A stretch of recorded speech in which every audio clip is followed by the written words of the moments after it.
विश्वास दिया और अपनी भूमिका निभाकर चले गए। बाबा साहब भीमराव अंबेडकर अपना परिवार कुर्बान किया, विचारधारा की लड़ाई लड़ी और लड़कर चले गए, चेतावनी देकर गए कि बड़ी मुश्किल से कारवां यहां तक लाया हूं, जैसे आगे ले जाना और आगे न ले जा पाओ तो वहीं छोड़ देना, पीछे मत जाने देना। बताओ औरंगाबाद के लोगों, आज के सेमिनार की मूल चिंता क्या नहीं होनी चाहिए कि क्या हमारी आंखों के सामने ये हजारों साल के संघर्षों का काफिला हजारों साल पीछे नहीं ले जाया जा रहा यार, कभी लोग से चिंता यहाँ होनी चाहिए। हमने भी बहुत किताबें पढ़ी है, घंटों हम भाषण दे सकते हैं कि महापुरुषों ने कैसे लड़ाई लड़ी, लेकिन आज के महापुरुष कहां बैठे हुए हैं? दंगाइयों के साथ खड़े और दंगाइयों को पहचान नहीं रहे। इसी उत्तर प्रदेश और बिहार में मंडल के समय एक विश्वनाथ प्रताप सिंह जैसे नेता हुए जो ओबीसी भी नहीं थे, बहुजन भी नहीं थे।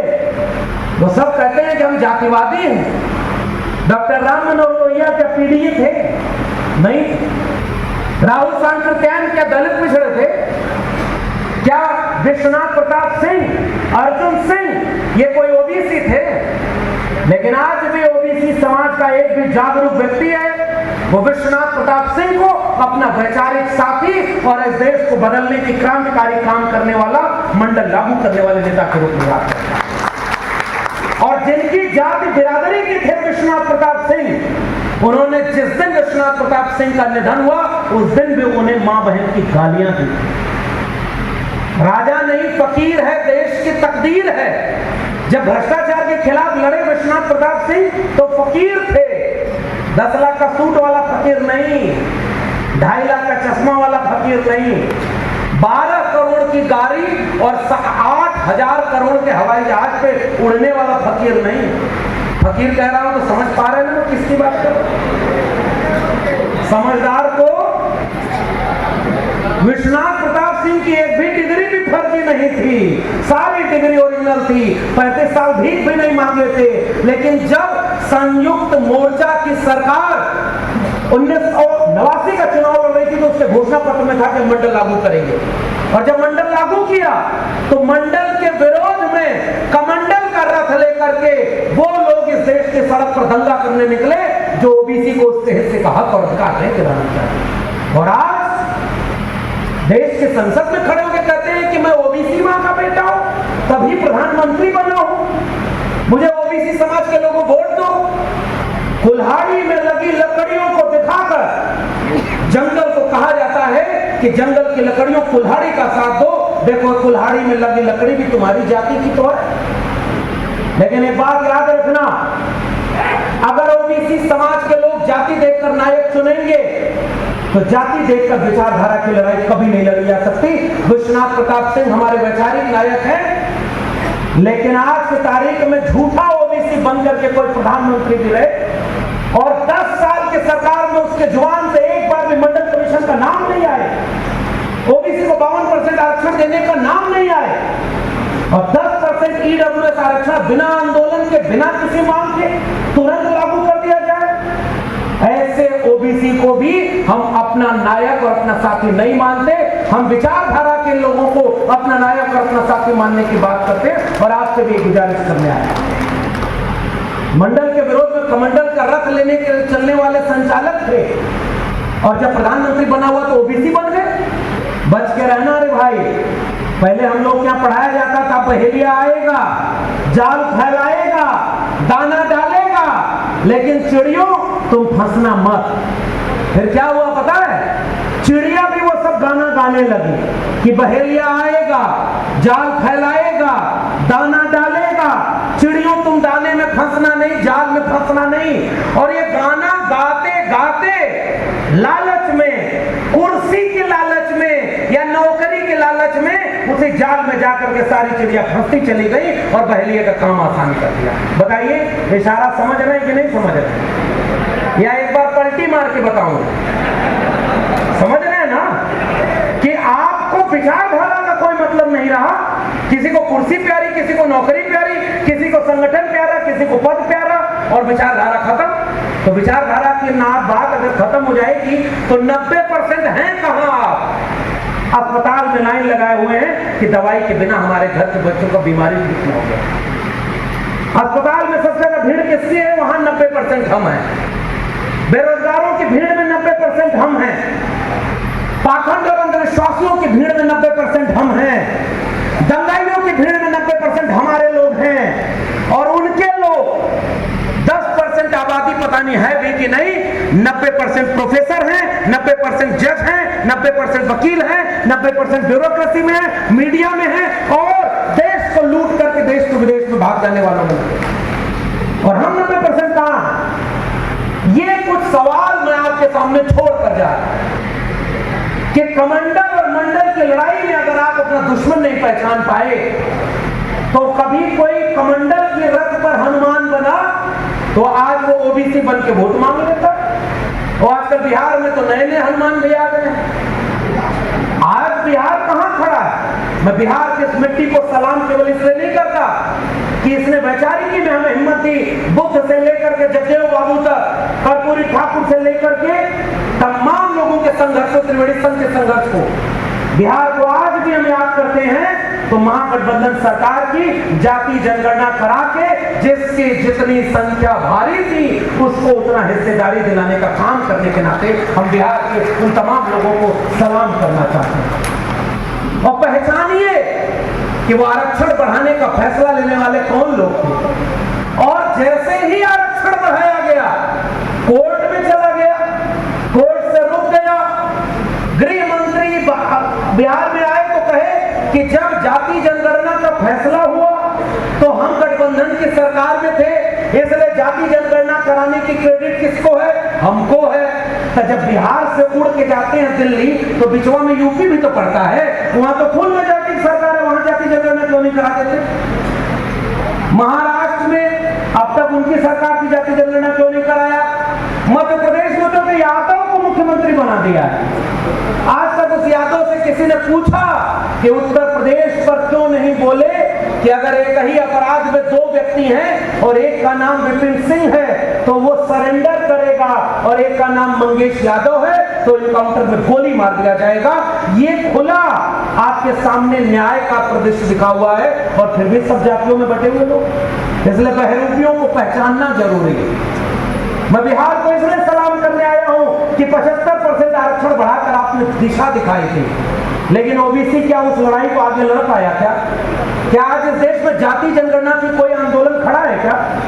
और अगर जाति जनगणना का कोई आंदोलन खड़ा नहीं है तो आप अपने जीवन का इतना कीमती समय देकर 6 घंटे से यहां बैठे हैं। मैं तो आपको सलाम कर रहा हूं साहब, आपने अपना कीमती समय इस कार्यक्रम के लिए दिया है।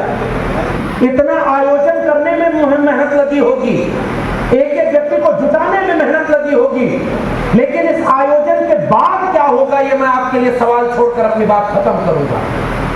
क्या इस आयोजन का मकसद केवल ये है कि 4 से 10 लोगों को अच्छा अच्छा भाषण दिला करके उनको विदा कर दिया जाए? फूल माला पहनना किसको अच्छा नहीं लगता? लेकिन मेरी चिंता यह है कि अगर आज हम ये लड़ाई नहीं लड़े, जाति जनगणना पर हम कोई आंदोलन खड़ा नहीं कर पाए, मंडल आंदोलन की बातों को अपने घर घर नहीं पहुंचा पाए, पिछड़े और अति पिछड़े समाज के अंदर विरोध को हम बैठ कर नहीं सुलझा पाए, तो फिर ये लड़ाई आगे कैसे लड़ी जाए? कल तक तो ओबीसी में ही बंटवारा था, आजकल तो शेड्यूल कास्ट और शेड्यूल ट्राइब में भी बंटवारा हो रहा है। घर के भीतर तो दुश्मन पैदा कर दो। मैं बिहार को इसलिए भी शुक्रिया अदा करता हूं कि बिहार ने बताया कि जिनकी आबादी 14% है, जिनको बदनाम किया गया कि ओबीसी की सारी मलाई इन्होंने खा ली, उनको नौकरी 1.5% के आसपास भी नहीं मिली। और जिनकी आबादी 2%, 3%, उनकी नौकरी कितने परसेंट? 90%। ये जो गैर बराबरी है, इसके बिना डॉक्टर अंबेडकर के नाम का नारा लगाने से अंबेडकर के सपनों का भारत नहीं बनने वाला। जिस कारवां को लड़कर अंबेडकर छोड़ गए, फूले छोड़ के गए, जगदेव बाबू शहीद हो गए, आज जगदेव बाबू वाले वोट कहां देते हैं मेजॉरिटी में? जरा ये भी सवाल पूछिए भाई। मैं आपसे कड़वा बात भी कहने आया हूं, दवाई कई बार मीठी नहीं होती है, मीठा खाने से शुगर हो जाता है। यहां हम इतिहास गवाही करने नहीं आए, हम सवाल पूछने आए हैं कि जगदेव बाबू की विरासत आज कहां खड़ी है, कर्पूरी ठाकुर की विरासत कहां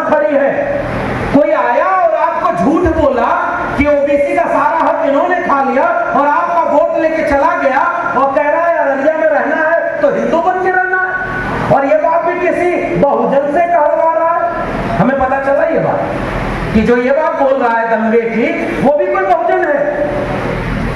बहराइच उत्तर प्रदेश में है और पता है भारतीय जनता पार्टी की सरकार है, भारतीय जनता पार्टी के विधायक ने भारतीय जनता पार्टी के नेताओं के ऊपर FIR किया है कि उनके नेताओं ने दंगा बढ़ाने का काम किया है। और आज तक आपको समझ में नहीं आया कि हिंदू मुसलमान के लड़ाने वाले कौन लोग हैं।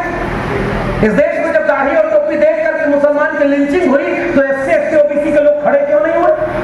ये वही बिहार है जब सांप्रदायिकता का रथ समस्तीपुर तक आया था तो कोई चट्टान बन करके खड़ा हो गया था कि हमारे लिए जितना एक आम आदमी की जान की कीमत है उतना ही एक प्रधानमंत्री के जान की कीमत है। हम अपने देश में प्रदेश में दंगा नहीं होने देंगे। अगर इंसान ही नहीं रहेगा तो मंदिर में पूजा करने कौन जाएगा, अगर इंसान ही नहीं रहेगा तो मस्जिद में इबादत देने कौन जाएगा। और आज उसी प्रदेश में दंगा भड़काने की बात, मुसलमानों के ऊपर केवल खतरा बना के पेश कर दो। हमारे यहाँ का मुख्यमंत्री बोलता है बटेंगे तो कटेंगे, प्रधानमंत्री इस देश का बोलता है कि बटेंगे तो बांटने वाले महफिल सजाएंगे। और बटा हुआ कौन है? ये 90% कमेरा यही बटा हुआ है, इसलिए 10% लुटेरा का राज इस देश पर चल रहा है। ये कड़वी बात आपको स्वीकार करनी होगी। और बांटने का टूल कुछ भी हो सकता है, लेकिन जोड़ने की जिम्मेदारी हमारी थी। और मैं कह रहा हूं उत्तर प्रदेश के PDA ने, समाजवादियों के आंदोलन ने, PDA में जब पिछड़े दलित और अल्पसंख्यक वहां नारा लगाए जिसको पसमानदा अली अनवर साहब कहते हैं और मैं इनसे सहमत होता हूं, सबको सबके हिस्से की भागीदारी दे करके, अगर यूपी में सबकी भागीदारी दे करके सबसे बड़े सांप्रदायिक रथ को रोका जा सकता है तो बिहार जो समाजवाद की जमीन है, लोकतंत्र की जमीन है, वहां आने वाले कुछ दिनों में फैसला होना है कि कुछ दिनों बाद ये बिहार कौन सी ताकतों के हाथ में होगा। इसलिए बहुत लंबे भाषण का कोई मतलब नहीं है, मैं यही बात खत्म करके जाना चाहता हूं। आज इस देश के सामने सबसे बड़ी चुनौती क्या है? हमारा बिखराव। हम बटे हैं क्योंकि हमको जो दुश्मन हमारे घर में पैदा कर दिया गया, और इसलिए जिनकी ज्यादा संख्या है, अगर किसी यादव कम्युनिटी की ज्यादा संख्या है तो यादव जी लोगों को एक जिम्मेदारी निभाने की जरूरत है। 2 कदम पीछे आइए, अपने साथी पिछड़े अति पिछड़े दलित समाज के लोगों को हाथ में हाथ डाल करके पकड़िए और अपने भाई को कंधे पर बिठाइए और उन्हें आगे करके आगे बढ़कर एकजुटता की मिसाल कायम करिए। मुझे लगता है अपने आप एकजुटता अपने सामने बन जाएगा। पसमानदा आंदोलन का एक नारा लगाते थे अली अनवर साहब के लोग कि जिसकी जितनी संख्या भारी उसकी उतनी जिम्मेदारी। जिम्मेदारी हम कहां निभा रहे हैं? जिम्मेदारी निभाना सीखना होगा साहब, और इसलिए कि हमारे बच्चों का भविष्य खतरे में है। शिक्षा बर्बाद कर दी गई है। प्रोफेसर की डायरी बाहर रखी हुई है। मेरी लिखी किताब है, इसलिए नहीं कह रहा हूं कि जाते समय खरीद कर ले जाइएगा, लेकिन इसलिए जरूर कहना चाहता हूं कि जवाहरलाल नेहरू विश्वविद्यालय का एक नौजवान आपके बिहार के खगड़िया से निकलकर, किसान कामगार कमेरा आवाम से निकलकर कोई जयंत जिज्ञासु बनकर के JNU में समाजवादियों का झंडा बुलंद करता है और RJD की लालटेन लेकर खड़ा होता है, तो उसके बाद ये समझ में आती है कि कलम की ताकत क्या होती है। कोई जयंत जिज्ञासु बनता है, कोई ज्ञान प्रकाश बनता है, कोई रिंकू जी और कोई सतीश जी बनता है। और आज वही कलम बेच दी गई है उन्हीं अंबानी और अडानी के हाथों। बताइए औरंगाबाद के कितने सरकारी स्कूल आज ठीक दशा में है। बिहार की एक समस्या पर मैं बार बार जिक्र जरूर करूंगा। प्रोफेसर की डायरी पढ़िएगा, उसमें भी है। दुनिया में भारत में 3 साल का BA बाकी जगह होता है, यहाँ 5 साल 6 साल लग जाता है। शिक्षा व्यवस्था चौपट हो गई, स्कूल कॉलेज बर्बाद हो गए, और दुकान किसकी चल गई? पाखंड और अंधविश्वास की। पाखंड पर बोल गए सतीश जी, उदय जी बोल गए, मैं ज्यादा नहीं बोलूंगा, लेकिन इतना जरूर चाहता हूं कि सामाजिक न्याय एक विचार का नाम है। तथागत बुद्ध जिस धरती पर ज्ञान प्राप्त किए तो बुद्ध के विचार में प्रज्ञा थी, शील और करुणा थी, बुद्धि थी। और आज बुद्ध का नाम वो बहरूपे भी ले रहे हैं जो बुद्ध के विचारों के खिलाफ युद्ध छड़े हुए। डॉक्टर अम्बेडकर की तस्वीरों पर माला वो भी पहना रहे हैं जो सारा काम सामाजिक न्याय के खिलाफ कर रहे हैं। बताओ दुश्मन पहचान में आएगा कैसे?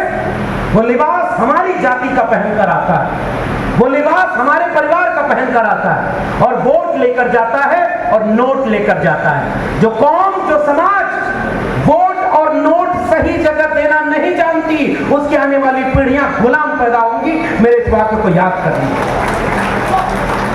आपका वोट लेकर के आपके खिलाफ काम किया जा रहा है और आपका नोट कैसे लिया जा रहा है? पाखंड और अंधविश्वास को, कुछ बहरूपियों को आपके गांव गांव छोड़ दिया गया है, उजाड़ा है सब और कथा सुना रहा है। गोबर लीप कर खाने से बीमारी दूर होती है। बुद्ध की धरती से मैं कहना चाहता हूं, इस देश को गोबर खाने वालों का देश हम नहीं बनने देंगे, हलवा खाने वालों का देश बनाना है। और जिसको गोबर खाना है वो अपना गोबर खाए। हम चाहते हैं कि गोबर गाय का बच्चा भी नहीं खाता और इंसान के बच्चों को गोबर खिला दिया। बताओ भाई कैसा देश बन गया? क्या ये बुद्ध के सपनों का देश है? क्या ये अंबेडकर के सपनों का देश है? गोबर खिला दो।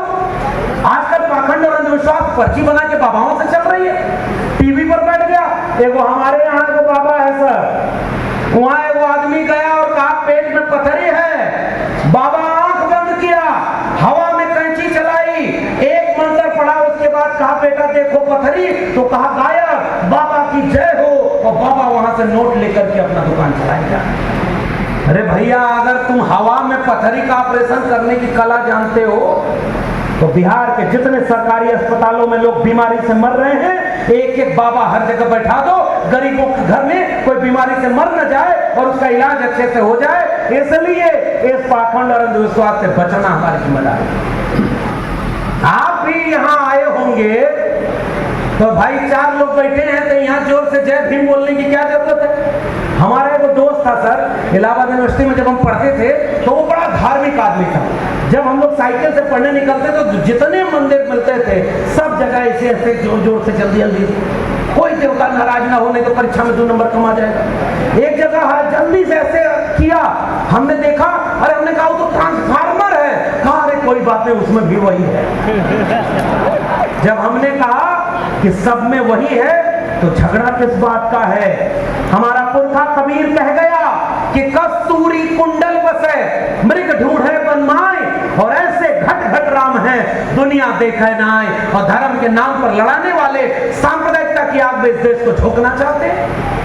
हमारे पुरखे ने लिखा कि मुंह को कहां ढूंढे रे बंदे, मैं तो तेरे पास में, ना मैं मंदिर, ना मैं मस्जिद, ना काबे कैलाश में, ना मैं जप में, ना मैं तप में, ना मैं व्रत उपवास में, खोजी हो तो तुरंत मिली हो पल भर की तलाश में। कहे कबीर सुनो भाई साधो, मैं तो हूं विश्वास में। और मंदिर और मस्जिद के नाम पर हमारे लोगों को लड़ाया।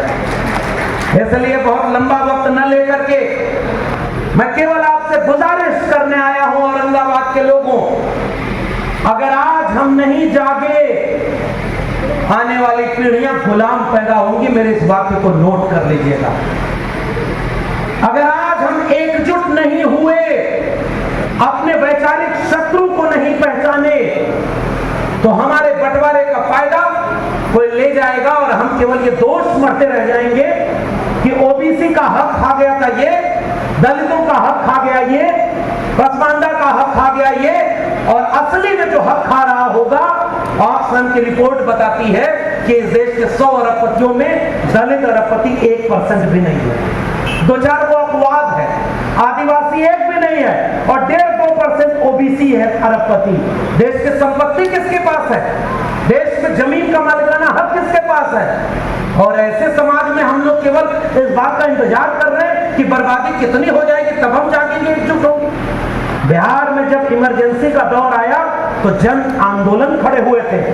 सच कहना अगर बगावत है तो समझो हम भी बागी हैं। बागियों की जमीन बिहार आज एक ऐसे ऐतिहासिक मोड़ पर खड़ी है कि अगर अब चूके तो मुझे लगता है कि 90 के पहले वाला बिहार अगर न बन जाए तो कहिएगा कि मैं गलत बोल रहा हूं, क्योंकि यही बात मेरे उत्तर प्रदेश में भी लागू है। हम और आप अलग नहीं है, हमारा रिश्ता एक है। हमारे उत्तर प्रदेश में जाकर देखिए, खुलेआम इनकाउंटर, खुलेआम मुकदमा, खुलेआम बुलडोजर चल रहा है और नौकरी कोई नहीं और केवल नफरत की बात वहां पर बैठकर की जा रही है। बिहार के लोगों अगर 25 में आप संभाल ले गए तो 27 में यूपी भी संभल गया।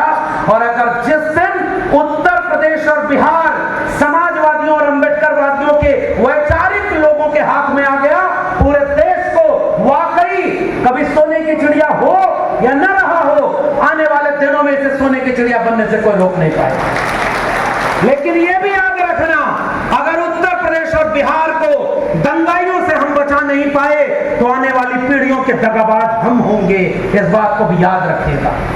और जाते जाते केवल आपसे निवेदन कर रहा हूं, क्योंकि बहुत वक्त हो गया है, ये कारवां बहुत लंबा है। एक भाषण से, एक कार्यक्रम से, एक आयोजन से कुछ नहीं होने वाला। याद रखिएगा, घर घर क्रांति की लौ जगानी पड़ेगी, शिक्षा की लौ जगानी पड़ेगी, चेतना की लौ जगानी पड़ेगी, पाखंड और अंधविश्वास से अपने पीढ़ियों को बचाना पड़ेगा और वैचारिक दुश्मन पहचानना पड़ेगा।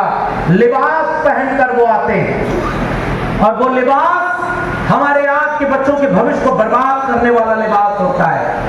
इसलिए कर्पूरी ठाकुर जी जब जाते थे तो नारा लगाते थे, उठ जाग मुसाफिर भोर भई, अब रैन कहां जो सोवत है, जो सोवत है वो खोवत है, जो जागत है तो पावत है। जिसके लोग अपने हक और अधिकार के लिए सजग न हो। मानव कांशी राम के समय एक नारा लगता था, जिंदा लोग मिशन को रुकने नहीं देते और मुर्दा लोग कोई मिशन कभी चला नहीं सकते। आज इम्तिहान की घड़ी है। इम्तिहान की घड़ी इसलिए नहीं है कि लक्ष्मण यादव को नौकरी से निकाल दिया तो उसने किताब लिखी है, पढ़िएगा।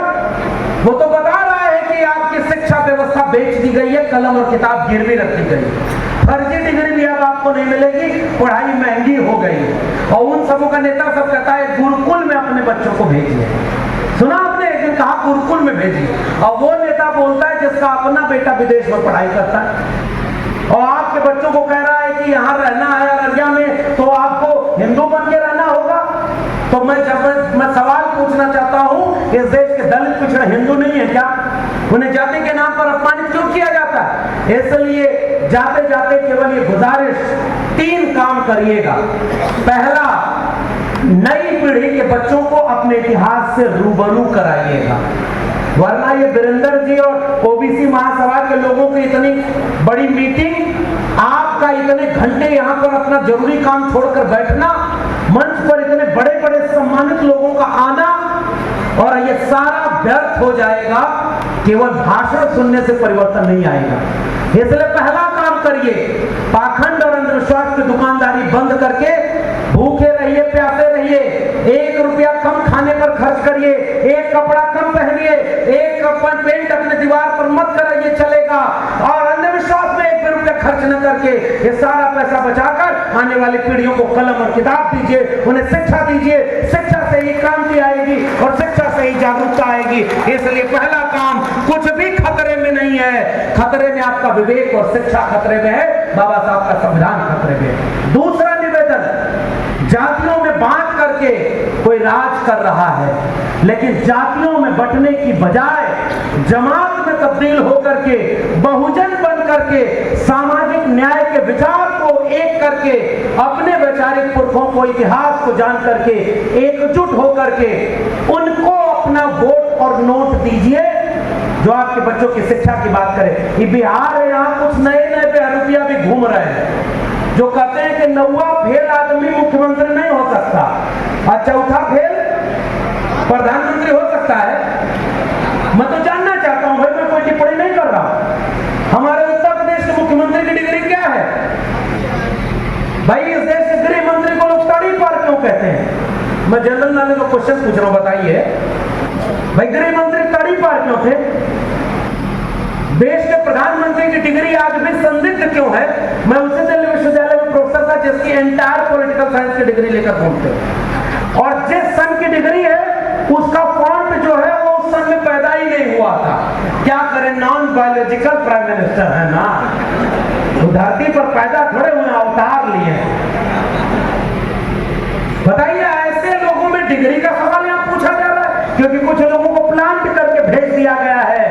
खटिया पर बैठने से जब रोका और जिसने खटिया पर बराबर बैठने का अधिकार दिलाया उसी को विलन बनाओ, हीरा चोरी के आरोप में हमारे लोग जेल में हैं और हीरा चोरी के आरोपी देश पर राज कर रहे हैं और विदेश में बैठ करके मलाई खा रहे हैं और हमारे लोगों को बदनाम और अपमानित किया। हमारे उत्तर प्रदेश में अखिलेश यादव मुख्यमंत्री विदेश से पढ़ करके आए थे, 5 साल उत्तर प्रदेश में लैपटॉप बांटा, शिक्षा का काम किया, जाति नहीं देखी अखिलेश यादव ने, और जब मुख्यमंत्री पद से हटे तो उनका घर गंगा जल से धुलवाया। ये वही अपमान नहीं है जो अपमान इस देश के कमेरा लोगों ने सहा था। और नई पीढ़ी के नौजवानों, तुम में से बहुत सारे लोग होंगे यहाँ से जाते समय जितना मंदिर होगा वो में थोड़ा नमामि करते चले जाओ।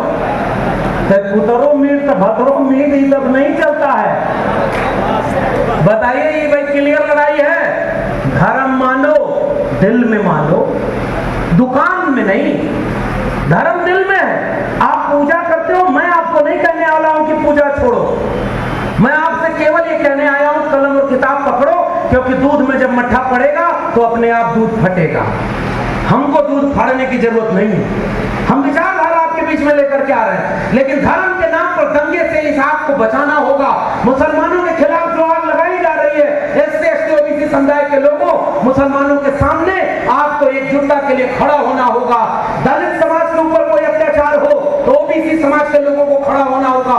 अति पिछड़े समाज पर अत्याचार हो तो पिछड़े समाज के लोगों को खड़ा होना होगा। और किसान गरीबों पर अत्याचार हो तो जो ताकतवर है उनको खड़ा होना होगा। सुख में न खड़े हो पाना, दुख में जरूर खड़े होना, ये मैं आपसे निवेदन करके जा रहा हूं। और इसी एकजुटता की अपील के साथ औरंगाबाद के लोगों, जाते जाते प्रोफेसर की डायरी पढ़ना और सोचना, वोट और नोट गलत जगह गई तो आने वाली पीढ़ियां माफ नहीं करेंगी। याद रखना मेरी बात को।